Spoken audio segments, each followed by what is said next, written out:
Bienvenue, mesdames et messieurs, à une autre émission de Dira Laval vous informe. Alors aujourd'hui, nous avons la chance d'avoir avec nous le coordonnateur spécialisé en maltraitance envers les personnes aînées à Laval, M. François Godin. Bonjour. Bonjour, M. Godin, bienvenue. Alors moi, j'ai la chance de travailler avec M. Godin au quotidien parce que, naturellement, notre organisme se spécialise au niveau de l'abus et de la maltraitance. Alors, on a beaucoup d'occasions de travailler ensemble et développer, élaborer des plans. Alors, notre émission aujourd'hui se fera en deux volets. Le premier volet sera de parler de la définition de la maltraitance, des formes et des types de maltraitance. Et puis, la deuxième partie, on va discuter d'un cas qui parle de vigilance, comment voir ce qui se passe, de porter une petite attention spéciale. Hein? On va s'exercer à relever les indices qu'on peut identifier dans des situations de maltraitance. Exactement. Hein? Puis s'exercer à vérifier ces indices-là avec la personne qui est victime, puis les témoins de ces situations-là. Ça va être l'histoire de M. Leblanc. D'accord, exactement. Alors, on va enchaîner avec la définition des éléments importants. Qu'est-ce que la maltraitance envers les personnes aînées? La définition qu'en donne l'Organisation mondiale de la santé, définition qui s'inscrit dans le plan d'action gouvernementale pour contrer la maltraitance, se dit comme suit: il y a maltraitance, et je dis quand un geste singulier ou répétitif ou une absence d'action inappropriée se produit dans une relation où il devrait y avoir de la confiance, et que cela cause du tort ou de la détresse à la personne aînée. Okay. Donc, un exemple qu'on c'est une définition un peu académique, tout ça, peut-être, mais un geste, un singulier ou répétitif, il faut comprendre que la maltraitance, ça peut être le fait d'une action. C'est pas nécessairement la répétition. Des fois, il y a répétition. Et l'absence d'action, bien, on parle plus généralement de négligence. Hein? Le fait d'ignorer, exemple, la personne, ses besoins. Quelqu'un qui est malade, qu'on voit qu'elle détériore. Ses droits, exactement. Ça constitue de la maltraitance. Exactement. Et tout ça se déroule dans une relation de confiance. Hein? Donc, la maltraitance des personnes aînées, ça implique quelqu'un à qui l'aîné fait confiance. Un proche, un membre de sa famille, un partenaire d'affaires. Un voisin. Un voisin, effectivement. Et la résultante, la conséquence, bien, ils sont nombreuses, les conséquences de la maltraitance. On va y revenir. Oui, souvent, les gens, ils ne savent pas. C'est la raison pourquoi je veux en parler aujourd'hui, c'est que souvent, les gens ne sont pas conscients qu'ils vivent la maltraitance. Ça arrive souvent. Nous, quand on va voir les gens, et parce qu'on fait des conférences, et puis qu'à la fin, souvent, on vient nous voir et on nous dit « Mon Dieu, je ne pensais pas que c'était ça, que je vivais de la maltraitance. » Puis des fois, ils sont surpris d'entendre que finalement, ils en sont victimes. Mais c'est ça, hein? C'est de sensibiliser les gens à c'est quoi, puis de ne pas se laisser faire, puis qu'ils ont des droits là-dedans. Puis il faut vraiment, on est là d'ailleurs pour les informer, puis leur faire comprendre c'est quoi exactement la maltraitance. Il y a plusieurs types de maltraitance qu'on pourrait discuter. Oui. C'est mieux connu aujourd'hui. Hein? On va s'encourager. Je pense qu'il y a lieu de s'encourager. J'ai évoqué le plan gouvernemental pour lutter contre la maltraitance. Ce plan-là existe depuis 2010. Et en 2010, là, pour mémoire, peut-être qu'il y a des auditeurs qui vont s'en rappeler, il y a eu une campagne de sensibilisation qui a eu un certain succès là, avec Yvon Deschamps, qui nous parlait de la maltraitance en disant: c'est quoi ça? La première fois que j'ai entendu le mot maltraitance, je me suis dit que c'est ça, la maltraitance. Je savais même pas que ce mot-là existait. Non, mais sérieusement, la maltraitance envers les aînés, c'est pas drôle du tout. Et de façon évidente, hein, on a compris que la maltraitance, hein, ça consiste dans des gestes ou l'absence de gestes, de la violence ou de la négligence, qui peut être physique, qui peut être psychologique. C'est presque toujours, souvent, la maltraitance.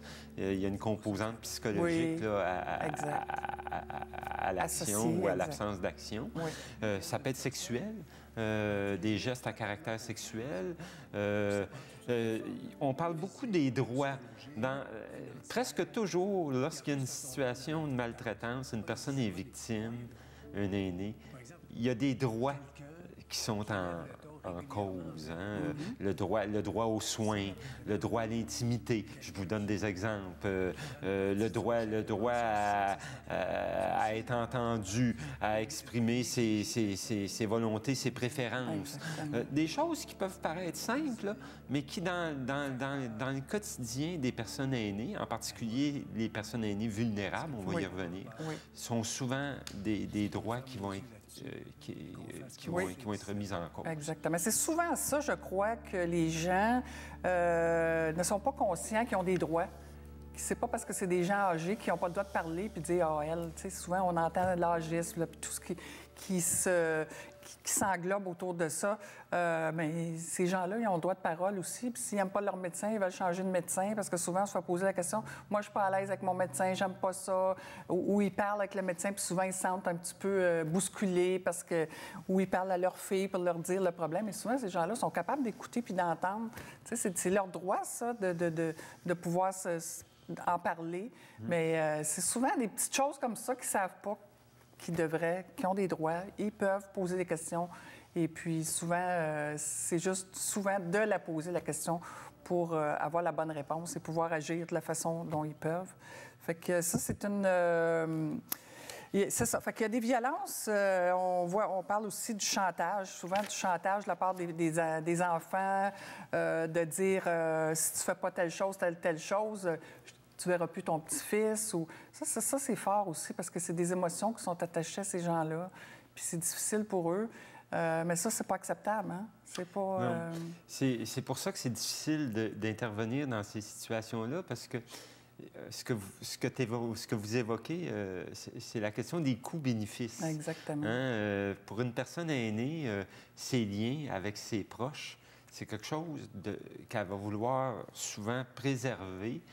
Et ça, même au prix de conséquences qui, pour les personnes qui sont extérieures, apparaissent tout à fait inappropriées, inadéquates. Oui. Mais la personne aînée, elle, en fait souvent une évaluation différente parce qu'elle veut préserver ces liens-là. Oui. Et ça, il faut être attentif et sensible à ça. Oui. Je pense que c'est quelque chose d'important. Oui.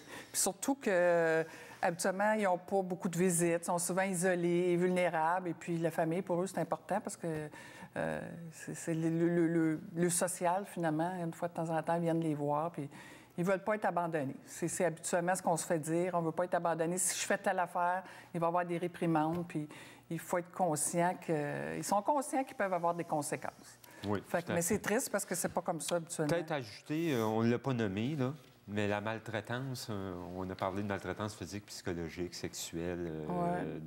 Il y a de la maltraitance aussi organisationnelle. Hein? Oui, Les journaux en font régulièrement. Si on pourrait en parler, c'est important qu'on en parle de ça. Mais dans la façon d'organiser les soins et les services, les situations préjudiciables qui sont créées ou tolérées par des procédures, là, des établissements responsables d'offrir des soins et des services, qui compromet l'exercice des droits et libertés des usagers, c'est aussi de la maltraitance. Oui. Et c'est pourquoi on a des comités d'usagers, oui. on a des organismes pour l'accompagnement puis l'aide pour les plaintes, on a un commissaire aux plaintes et à la qualité des services. Oui. Donc, je pense que les réseaux, en particulier le réseau de la santé, prend des mesures, il y a des dispositions qui existent pour s'assurer du respect des droits dans le cadre des soins et des services qui sont rendus aux personnes aînées. Alors maintenant, François, j'aimerais qu'on parle de comment peut-on prévenir la maltraitance. Oui.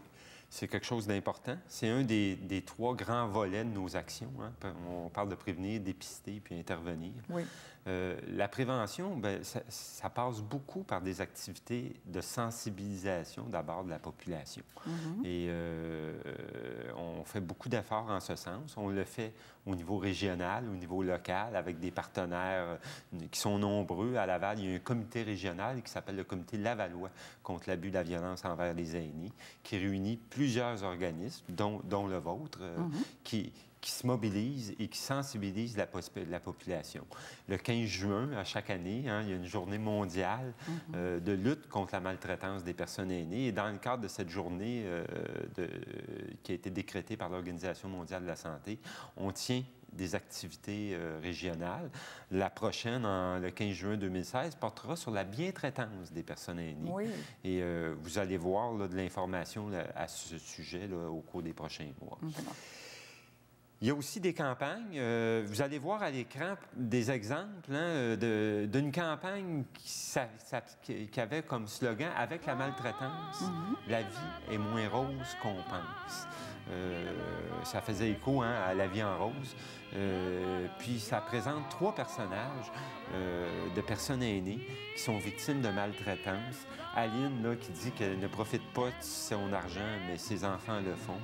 Le personnage de Claude, dont on dit qu'il est grièvement blessé, mais qui n'en porte aucune marque. Et on peut comprendre là qu'il y a de la maltraitance psychologique qui est exercée. Et le cas de Thérèse, qui n'est pas sourde, mais on lui crie après. Et ça, c'est toutes des situations que malheureusement, trop souvent, les aînés vivent, puis qui sont des exemples de situations de maltraitance auxquelles on veut mettre fin. Il y a des leviers aussi, parce que toutes les personnes aînées sont à risque. On peut tous être victimes de maltraitance. Mais en particulier, chez les aînés, il y a des facteurs de risque qui font que certaines personnes sont plus vulnérables à aînés que d'autres. Les aînés qui perdent de l'autonomie, qui ont une histoire de violence, qui vivent des liens familiaux tendus ou difficiles, qui vivent des pertes cognitives. On connaît bien la maladie d'Alzheimer maintenant. C'est quelque chose de préoccupant puis de connu. Puis de plus en plus, oui, tout à fait. Aussi des problèmes de santé mentale, des problèmes de dépendance à l'alcool, aux drogues, mais aussi aux médicaments. L'isolement social que vivent beaucoup d'aînés, l'insuffisance de ressources financières, les relations de dépendance. On parle d'autonomie. C'est sûr que quand on perd de l'autonomie, bien, ça nous rend plus vulnérables parce qu'on est dépendant d'une autre personne. Donc, tout ça, c'est des facteurs qui pèsent dans la vie des aînés. Alors ça, c'est les définitions, en gros, de ce que... On parle là, de prévention. Alors tout ça va dans le programme de prévention de la maltraitance. Donc, on parle de tout ça. Puis... Donc, on va chercher aussi en amont, on dit en amont, dans le fond, on a évoqué la bientraitance, tout ce qu'on peut faire pour éviter que ces situations-là se produisent. Exemple, tout ce qui est mis en place pour favoriser la participation sociale des aînés, ça contribue grandement, on pense, à prévenir la maltraitance. Toutes les actions qu'on mène là, dans le cadre d'un programme comme MADA, on dit MADA pour Municipalité Amie des aînés, l'accès au logement, l'accès au transport, l'aménagement urbain, tout ça, c'est des éléments qui ne nous viennent pas d'office. Non. On se dit, c'est quoi le lien avec la maltraitance? Mais tout ce qui va favoriser l'autonomie des personnes aînées, le maintien de l'autonomie, bien, tout ça va prévenir la maltraitance. Et il faut se rappeler que c'est pas parce qu'on avance en âge qu'on perd en autonomie nécessairement. Parmi tous les facteurs là, qui causent la perte d'autonomie, il y en a beaucoup d'autres que l'âge. Exact. Alors là, on va prendre une petite pause. Et puis on va être de retour avec un petit cas. Merci. Merci beaucoup.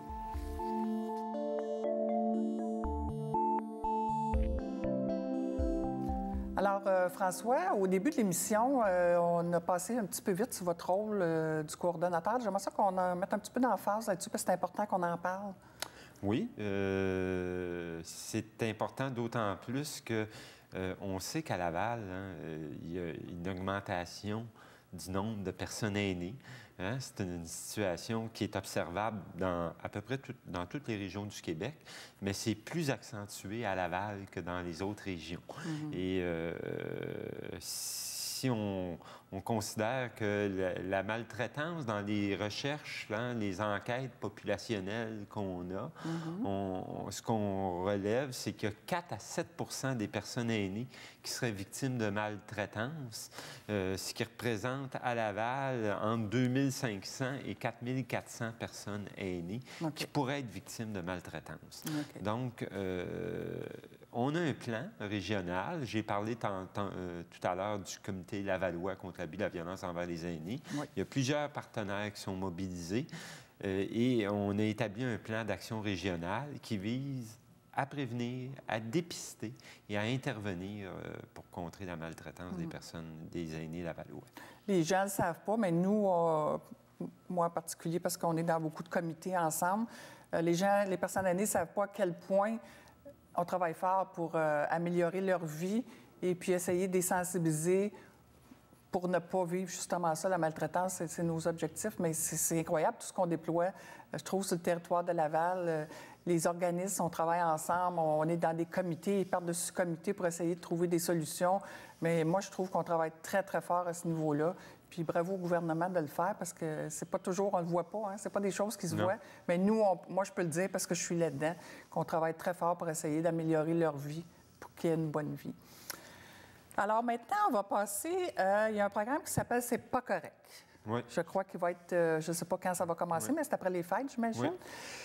Le programme « C'est pas correct », c'est un programme qui propose une façon de discuter avec les personnes aînées et leurs proches lorsqu'on est en face d'une situation qu'on pense qu'il pourrait être de la maltraitance. De là, le titre, c'est pas correct.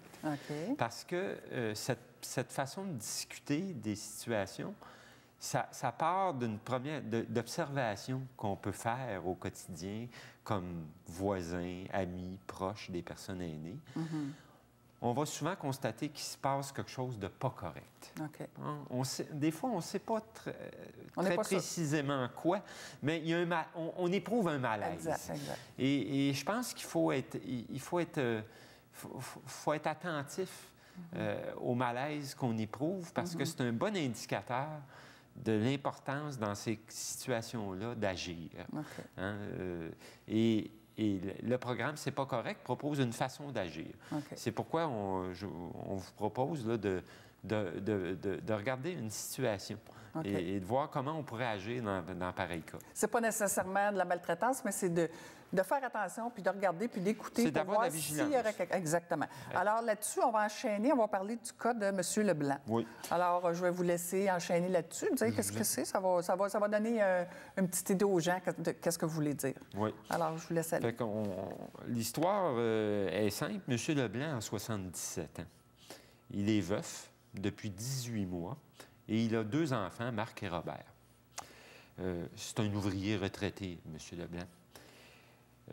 Depuis quelques mois, sa voisine a remarqué qu'il ne sort presque plus puis qu'il reçoit de moins en moins de visites.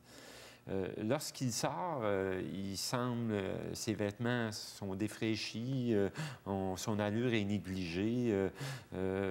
Et ce qu'elle a remarqué aussi, c'est que depuis le décès de son épouse, M. Leblanc a perdu beaucoup de poids. La semaine dernière, la voisine a entendu des cris. Fait qu'elle a cogné à la porte de M. Leblanc, puis elle l'a trouvé sur le plancher. Il avait fait une chute. Il était souffrant, ses propos étaient confus, et elle a constaté qu'il y avait des bouteilles d'alcool vides dans la maison, puis que la maison était un peu sans dessus-dessous. Oui. Elle a appelé le 911, puis les ambulanciers sont venus, puis ils ont transporté M. Leblanc à l'hôpital. Le lendemain, elle a rencontré Marc, son fils, son fils aîné, qui lui a confirmé que son père était à l'hôpital puis qu'il devait revenir chez lui bientôt. Marc indique qu'effectivement, son père a des troubles du sommeil, des pertes d'appétit depuis quelques mois, puis qu'il y a de la difficulté à effectuer les tâches domestiques du quotidien. Puis Puis que les problèmes, là, les problèmes d'alcool, de consommation d'alcool de son père, excessif, là, oui. c'est pas quelque chose c'est quelque chose qui existait, ça, dans la famille. OK. Il y a des antécédents familiaux. Oui. Donc, puis Marc trouve difficile de visiter son père parce que son père, depuis le décès de leur mère, est plus agressif. Son humeur là, est plus dépressive. Fait que Marc, il le visite moins souvent. Il constate par ailleurs que Robert, son autre frère, lui a des problèmes de consommation d'alcool, des problèmes d'emploi. Puis lui visite régulièrement son père. Ça l'inquiète un peu, compte tenu de la vulnérabilité de son père. Il ne voudrait pas que son frère, là, qui a des difficultés, profite de son père. Profite de la situation. Exactement. OK. Alors, je pense que ce qui est important, François, c'est de poser les bonnes questions, finalement. Aller s'informer, poser les questions en profondeur, puis après ça, on peut aller vérifier ce qui se passe exactement. Oui. C'est le troisième élément de la méthode de discussion. OK. Parce qu'on sait qu'un indice de maltraitance, c'est souvent la pointe de l'iceberg. C'est-à-dire, il y a tout ce qu'on peut observer, qu'on va vérifier, mais il y a tout ce qu'on va apprendre dans la relation, dans le lien qu'on va créer avec la personne aînée puis ses proches. Donc, on va insister là-dessus. On va vouloir vérifier, est-ce que ça va, Monsieur Leblanc? Hein? À Marc, on va lui demander s'il a parlé avec son père des ressources d'aide ou de l'aide qu'il pourrait recevoir à domicile. Est-ce qu'il a abordé avec son père ses changements d'humeur, son ton agressif, puis l'effet que ça produit sur lui? C'est important. Marc, il visite moins souvent son père. Exact.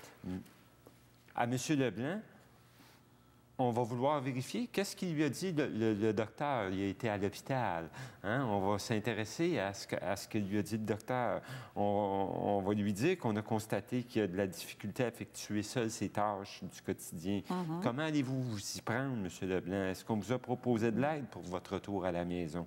J'ai parlé à Marc. Comment ça se passe entre vous et lui, puis entre vous et votre autre garçon, Robert? Donc, essayez de s'intéresser à M. Leblanc, mais surtout aux conditions dans lesquelles il va effectuer son retour à la maison. Parce qu'on est justifié ici de vouloir mobiliser les ressources pour aider M. Leblanc. Exactement. Alors, c'est ça. Je pense que c'est important. Maintenant, on pourrait peut-être parler de...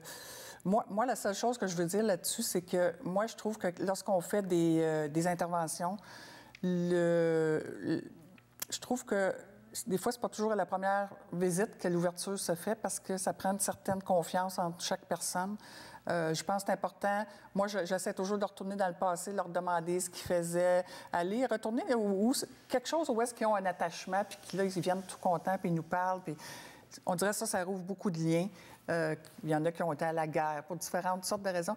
C'est très important, le lien qu'on va attacher à ces gens-là, parce que on ne peut pas juste toujours arriver non plus puis être...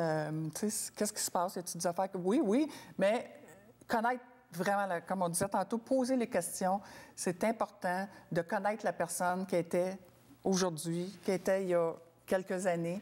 Et puis, des fois, ça nous fait comprendre la dynamique de la famille, le genre de personne qu'elle était. Des fois, il n'y a pas beaucoup de changements quand il était jeune. Puis aujourd'hui, il y a des choses qui changent entre deux, mais c'est important d'avoir un bon lien avec ces gens-là pour qu'ils s'ouvrent à nous. Alors, on pourrait peut-être maintenant parler des ressources. Oui. Je pense que... Bien, Dira Laval en est une importante. Exactement. Le Centre intégré de santé et de services sociaux de Laval offre des services aussi d'aide, d'accompagnement qui sont importantes, puis qui sont accessibles, puis il ne faut pas hésiter à référer à ces ressources-là. Il y a plusieurs organismes communautaires qui offrent du soutien à domicile, soutien aux proches aidants.